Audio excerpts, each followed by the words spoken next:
ഈ നാട്ടിൽ നടക്കുന്ന ഏത് സംഗതി നിങ്ങളെ വീട്ടിലേക്ക് വരുമെന്നുള്ള ആശങ്ക കൊണ്ട് നിങ്ങൾക്ക് ആശങ്കയില്ലല്ലോ. എനിക്കായി ആശങ്ക ഉണ്ട്. ഞാൻ ഓരോക്കെ കണ്ട് വീട്ടിലൊക്കെ കൊണ്ടാക്കിയതിന് ശേഷം എൻ്റെ വീട്ടിൽ നോക്കുമ്പോൾ എനിക്ക് എന്തെല്ലോ ടെൻഷൻ. എൻ്റെ അമ്മക്ക് 92.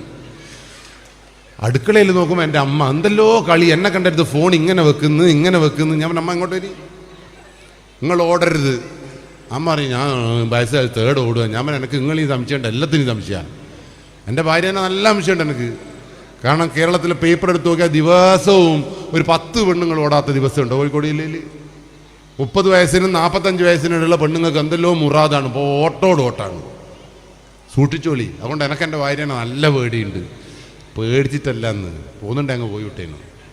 ഞാൻ അവളോട് പറഞ്ഞു പോകുന്നുണ്ട് എന്നോട് പറയണം, എനിക്ക് തൊത്തലം തരാം. മനസ്സിലായില്ലേ? ഞാൻ ഈ ഒളിച്ചോട്ടത്തിനെതിരെ ക്ലാസ് എടുക്കുന്നുണ്ട്. എൻ്റെ ഭാര്യയായിട്ട് ഓടിക്കേണ്ട എന്താ സ്ഥിതി? നാളത്തെ പേപ്പറിൽ എന്താ ഉണ്ടാവുക? ഓൻ്റെ ഭാര്യയും പോയി. കപ്പാസിറ്റി നമുക്ക് ഉണ്ടാകും. അതുകൊണ്ടാണ് ഞാൻ പറഞ്ഞത്. അതുകൊണ്ട് നമ്മളെ വീട്ടിൽ ഒരു കുട്ടിയും ഒളിച്ചോടരുത്.